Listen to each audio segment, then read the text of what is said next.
Hello friends, मैं आप सभी लोगों का स्वागत करता हूं अपने यूट्यूब चैनल रिटेल ज्ञान विद नितिन तिवारी में। मैं आप लोगों का होस्ट नितिन तिवारी। तो आज का टॉपिक बहुत ही इंपॉर्टेंट टॉपिक है फ्रेंड्स। आज का टॉपिक बेसिकली इंटरव्यू स्किल्स पे होने वाला है और जो आप लोगों के बहुत काम आएगा अगर आप रिटेल में अपना कैरियर बनाने जा रहे हैं और आपका इंटरव्यू अभी लगा हुआ है, आपने कहीं पे जॉब के लिए अप्लाई किया और आपको इंटरव्यू देना है जाके, तो इंटरव्यू में आप कैसे प्रिपेयर करेंगे अपने इंटरव्यू को और किस तरीके के आपको क्वेश्चन फेस करने पड़ेंगे, उसके आंसर का मेथड क्या होना चाहिए, वही उसी के ही अकॉर्डिंग मैंने इस वीडियो को बनाया है। तो जो मैं वीडियो बहुत लंबी नहीं बना के मैंने बहुत छोटा सा एक वीडियो बनाया है और 5 क्वेश्चन को मैंने इस वीडियो में रखा है जो जनरली अगर आप फ्रेशर हैं, अगर आप कुछ एक्सपीरियंस्ड हैं और रिटेल में ही आप करियर बनाने जा रहे हैं या सेल्स फील्ड में बनाने जा रहे हैं, तो ये वीडियो सिर्फ आपके लिए है या आपके किसी फ्रेंड या फैमिली मेम्बर्स अगर इंटरव्यू देने जा रहा है तो आप उससे भी ये शेयर कर सकते हैं। ये उसको भी काफ़ी हेल्प करेगा और ये बहुत ही इंफॉर्मेटिव वीडियो है जो सभी को हेल्प करेगा। और ये जो मैं टॉप 5 क्वेश्चंस बताने जा रहा हूँ या इनके आंसर के मेथड जो आपको मैं बताने जा रहा हूँ,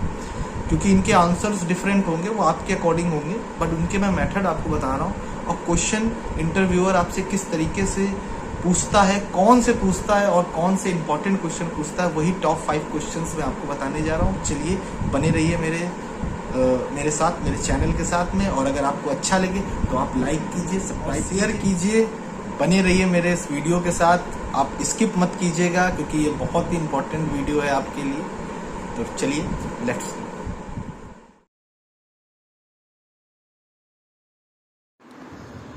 चलिए फ्रेंड्स, स्टार्ट करते हैं। टॉप 5 क्वेश्चन और उसके आंसर देने का आपको मैं तरीका बताता हूँ, उसके मेथड बताता हूँ कि किस तरीके से आप आंसर देंगे उन क्वेश्चंस का जो ज़्यादातर फ्रेशर हो गए और जो भी क्या कहते हैं एक्सपीरियंस्ड बंदे भी हैं, वो जो इंटरव्यूअर के सामने जा रहे हैं, जिनकी जॉब के लिए जिनको इंटरव्यू देने जाना है, उन सभी के लिए ये काफ़ी इन्फॉर्मेटिव वीडियो होने वाला है। क्योंकि अक्सर 80 to 90% लोग इस तरीके के क्वेश्चन से ज़रूर आंसर देते हैं और कुछ लोग सही देते हैं, कुछ लोग गलत देते हैं और इस तरीके के क्वेश्चन ज़रूर आते हैं उनके सामने। और इंटरव्यूअर हो गए, आपके जो एम्प्लॉयर्स हो गए, वो इसी तरीके के क्वेश्चन पूछते हैं ज़्यादातर फ्रेशर से। और ये ज़्यादातर जो मेन चीज़ है ये है रिटेल से रिलेटेड। तो रिटेल में तो अक्सर आपको यही क्वेश्चन का सामना करना पड़ेगा, तो बने रहिए। तो जो पहला क्वेश्चन होता है जो सबके साथ आता है वो है इंट्रोड्यूस योर सेल्फ, अपना परिचय दीजिए, अपने बारे में बताइए। ये लोग अलग अलग तरीके से पूछ सकते हैं। कुछ लोग वो पूछ सकते हैं आपका नाम लेके पूछ सकते हैं, जैसे आपका नाम विनय है तो विनय इंट्रोड्यूस योर सेल्फ, या ये पूछ सकते हैं tell me about yourself. तो आपको उस जगह जो सही आंसर है वो ये है कि आपको अपने बारे में बताना है। ये कॉमन क्वेश्चन है, आपको फेस करना ही है। इससे क्या होता है कि आप भी उनके सामने हेजिटेट नहीं होते हो कि मुझे इसका क्या आंसर देना चाहिए।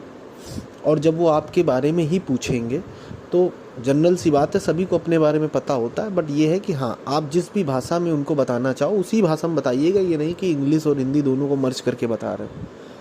या आपका जो भी आप भाषा में जानते हो या जिस भी भाषा को आप जानते हो उस भाषा में उसका आंसर आप दीजिएगा, चाहे इंग्लिश में चाहे हिंदी में। या वहाँ पे उस कंपनी की जो भी नीड हो कि उनको इंग्लिश में ही चाहिए हो तो इंग्लिश में ही आपको आंसर देना पड़ेगा, वो तो आपको पहले से ही पता होगा। तो चलिए, आपको अपनी फैमिली के बारे में, अपने बारे में, अभी आप कितना अच्छा कर रहे हैं या क्या कर रहे हैं, या एजुकेशन से रिलेटेड, बैकग्राउंड से रिलेटेड, तो इस सब चीज़ों को बारे में बताना है। या लास्ट आप कोई जॉब कर रहे हैं तो आपको वहाँ का एक्सपीरियंस भी वहाँ बताना पड़ेगा कि, तो ये सब चीज़ें आप जब बताएंगे तो आपका वो पहला आंसर होगा। बट वो मैं यही कहना चाहूँगा, आप सबसे रिक्वेस्ट है जो भी आपके पास जानकारी है वो सही आप बताइए अपने इंटरव्यूअर को, ताकि आप कहीं ना फंसे कि अगर आप अपना गलत एक्सपीरियंस बता रहे हैं तो नहीं, आपने जो आपको एक्सपीरियंस है आप वही बताइए, तो उससे ज़्यादा अच्छा इम्पैक्ट पड़ेगा। और अगर वो कोई क्रॉस क्वेश्चन आपसे करते भी हैं उस चीज़ के बारे में, तो आपको, अगर आपने वो चीज़ वर्किंग की है तो आप उसका जवाब दे पाएंगे। चलिए, ये हो गया आपका पहला क्वेश्चन। अब इसके बाद आइए आगे अब बढ़ते हैं, वो है सेकंड क्वेश्चन। वो भी अक्सर लोग ये पूछते हैं, ज़्यादातर लोग यही पूछते हैं कि आप हमारे साथ क्यों काम करना चाहते हैं, आप हमारी कंपनी के साथ क्यों जुड़ना चाहते हैं। तो आपको उस जगह पहली बात तो अगर आप किसी भी कंपनी में इंटरव्यू देने जा रहे हैं तो आपको उस कंपनी के बारे में पता होना चाहिए, वो कौन से प्रोडक्ट में डील कर रहा है, या वो कब इस्टेब्लिश हुआ था, उसकी ग्रोथ कितनी है, इस टाइम उसका टर्नओवर क्या है, उस अगर रिटेल सेक्टर में जा रहे हैं उसके स्टोर कितने हैं, प्रोडक्शन में उसके कितना मटेरियल रोज़ डिस्पैच हो रहा है या कितनी मैन्युफैक्चरिंग हो रही है, कितनी मैन्युफैक्चरिंग यूनिट है। तो कुछ चीज़ें आपको पता होनी चाहिए पहले से, और अगर नहीं भी पता है और आप जा रहे हो वहाँ पे तो थोड़ा सा आपको रिसर्च करके जाना चाहिए, ताकि आप गूगल से भी कर सकते हैं। तो जब आप वहाँ जाएंगे तो आप उस कंपनी का नाम डालेंगे तो आपको उसके बारे में पता चल जाएगा कि कब इस्टेब्लिश हुआ था। तो आपको रिसर्च करके ही जाना चाहिए अगर किसी भी कंपनी में आप इंटरव्यू देने जा रहे हैं। आपको कंपनियों की अचीवमेंट बतानी है और कितनी कंपनी सफल रही है, क्या क्या कर रही है, और आप कंपनी को किस तरीके से हेल्प कर सकते हैं और ग्रोथ करने के लिए, ये सब चीज़ें आपको उस क्वेश्चन के आंसर के रूप में बताना है। चलिए बढ़ते हैं क्वेश्चन 3 की तरफ।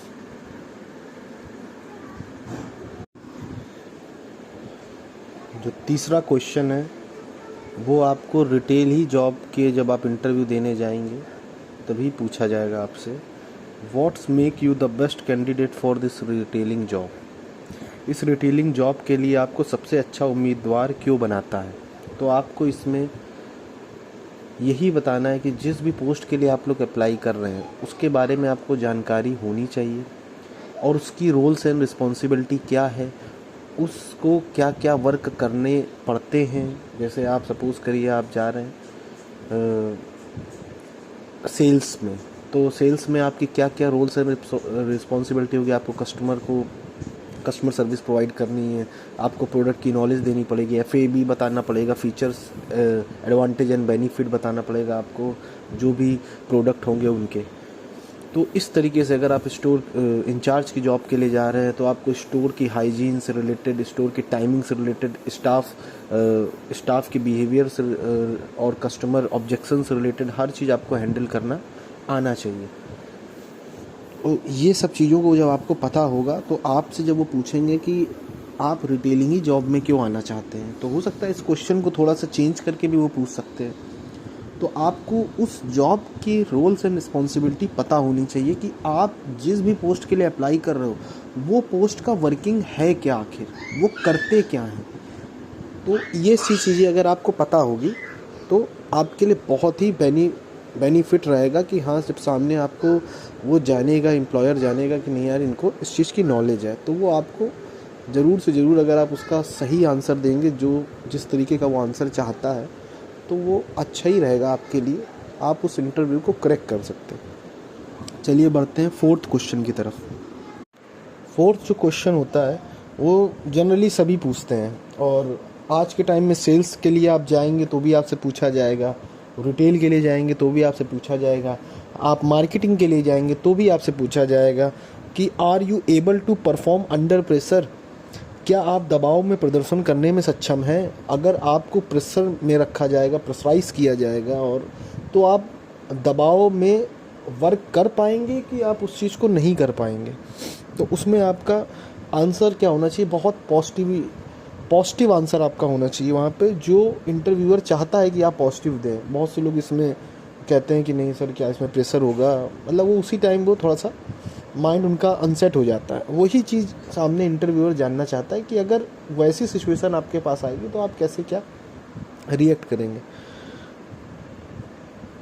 तो ये आपको ही पता है कि रिटेल जो जॉब है वो सही में एक सेल्स से रिलेटेड जॉब है। रिटेल में अगर आप हैं और आप अगर फ्रंट एंड पे हैं तो सही बात है, प्रेशर होगा, सेल्स का प्रेशर होगा। मार्केटिंग में है तो भी मार्केट बनाने का प्रेशर होगा, सेल्स में है तो सेल्स का प्रेशर होगा। तो ये सब जितने भी हैं, बट आपको बहुत पॉजिटिव आंसर देना है कि मैं दबाव वाला भी काम कर सकता हूँ और अपना 100% देने का प्रयास करूँगा, और मुझे अंडर प्रेशर होने में कोई भी प्रॉब्लम नहीं है, क्योंकि जो मेरा वर्क है वो वर्क एक है, ऐसा ही वर्क है कि मुझे एक टारगेट होगा, उसको मुझे अचीव करना पड़ेगा, वही मेरा अचीवमेंट होगा, वही मेरी कैरियर की ग्रोथ होगी। तो अगर आप लोग को ये क्वेश्चन के बारे में और भी कोई क्वेरीज़ है तो आप मुझे कमेंट कर सकते हैं, तो उसका और भी मैं डीपली आंसर दूंगा। बाकी ये जो क्वेश्चन है ये बेसिकली ज़्यादातर लोगों से ही पूछा जाता है और मेरे हिसाब से तो 100% सबसे पूछा जाता है कि आप प्रेशर में काम कर सकते हैं कि नहीं। तो आपका आंसर यही होना चाहिए पॉजिटिव, बिल्कुल कर सकते हैं सर। और जैसे मुझे पता है सर, रिटेल में एक टारगेट होता है और उस टारगेट को सर अचीव मुझे करना ही करना है और मैं अपना पूरा फोकस करूँगा उस टारगेट को अचीव करने में। और अगर सर मैं टारगेट भी अचीव करूँगा तो मेरी भी ग्रोथ होगी, मेरी कैरियर ग्रोथ होगी, मेरा डेजिग्नेशन आगे पुल होगा और बहुत सी चीज़ें मेरे को आगे बेटर अपॉर्चुनिटी और भी अच्छी मिलेंगी। तो चलिए बढ़ते हैं 5th क्वेश्चन की तरफ। जो 5th क्वेश्चन है बहुत इंपॉर्टेंट क्वेश्चन है और मैं इस 2 क्वेश्चनों में कंफ्यूज था, तो मैंने दोनों क्वेश्चन को 5th नंबर पे रखा हुआ है और हो सकता है आप लोगों के सामने ये आए, ज़्यादातर आता ही है। और तो जो 5th क्वेश्चन है वो है कि how flexible are you in term of working hours. एक तो ये है और ये भी आ सकता है आपके सामने, what are your salary expectations for this job. काम, और हिंदी में बताता हूँ आपको कि काम के घंटों के मामले में आप कितने लचीले हैं, या इस नौकरी के लिए आपकी वेतन अपेक्षाएं क्या हैं। तो घंटों के हिसाब से तो मैं अगर आपको बताना चाहूँगा कि रिटेल की जॉब जो होती है बहुत स्ट्रिक्टली टाइमिंग होती है, उसमें कभी कभी 12-12 घंटे तक लोग जॉब करते हैं, 8 घंटे से लेकर 12 घंटे तक की जॉब होती है। तो जो वर्किंग आवर्स है वो बहुत ही ज़्यादा होते हैं रिटेल में। अगर फैक्ट्री में भी हैं तो वहाँ भी आपको कभी कभी देर रात तक काम करना पड़ता है। हालांकि आपको वहाँ पे जॉब में ओटी मिलता है, ओवर टाइम मिलता है, बट वो जो समय है वो आपका कभी भी बढ़ा सकते हैं उनकी डिमांड के अनुसार। अगर डिमांड ज़्यादा है तो सप्लाई भी हमें अच्छी करनी पड़ेगी। तो अगर फैक्ट्री लाइन में भी आप हैं तो आपको सप्लाई के लिए तो जो भी प्रोडक्शन है वो बढ़ेगा, तो मैन पावर लगेगी ही लगेगी। जब मैन पावर लगेगी तो आपकी जो वर्किंग आवर है वो बढ़ाए जाएंगे। तो और ऐसा ही होता है फेस्टिवल सेशन में, लोगों के टाइम काफ़ी इंक्रीज़ कर दिए जाते हैं।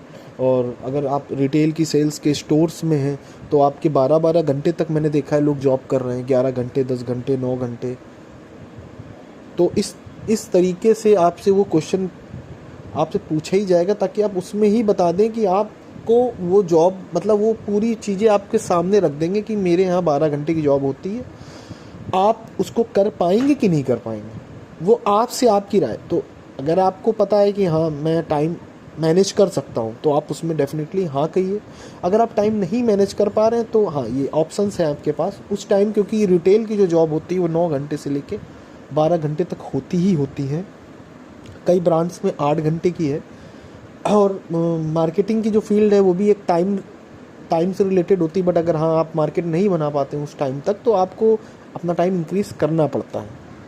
और जो वर्किंग आवर से हटा के सैलरी एक्सपेक्टेशंस, तो सैलरी एक्सपेक्टेशंस भी कंपनी पूछ लेती है कि अगर आपको पहले से वर्किंग एक्सपीरियंस है तो सैलरी आप खुद ही बताओगे कि हाँ मेरे को लास्ट कंपनी में इतना मिल रही, तो मैं यहाँ पे आया हूँ तो मैं चाहता हूँ कि मेरी यहाँ पे इंक्रीज़ हो सैलरी।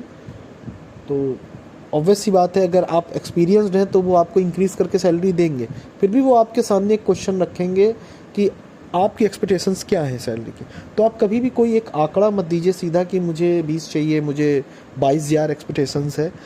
आप एक ये समझिए कि उस पोस्ट पे आप अगर पहले से ही उस कंपनी के बारे में जान के जा रहे हैं तो आपको पता होगी वो इस पोस्ट के लिए क्या लगभग क्या देते हैं।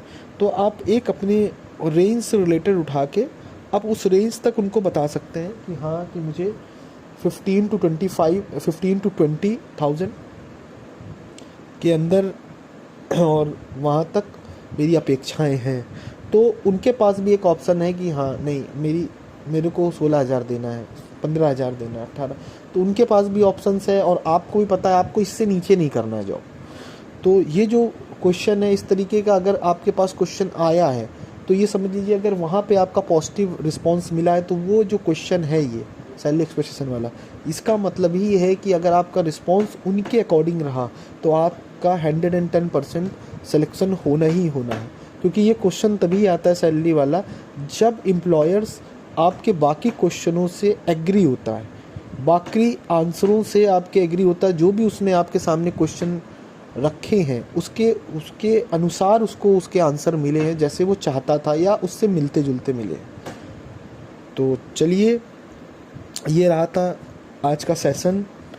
तो अगर आपको ये क्वेश्चन और आंसर्स वाला वीडियो पसंद आया हो तो लाइक कीजिए, शेयर कीजिए, कमेंट कीजिए। और शेयर करेंगे तो अगर कोई इंटरव्यू देने जा रहा है तो उसको काफ़ी हेल्प मिलेगी इससे। और अगर किसी भी प्रकार का आपको कोई भी क्वेश्चन है तो आप मुझसे कमेंट बॉक्स में पूछ सकते हैं। अगर मेरे में जैसा भी उसका आंसर मुझे लगेगा मैं उसका जवाब आपको श्योर दूंगा। तो चलिए, मिलते हैं मेरे नेक्स्ट वीडियो में। Thank you.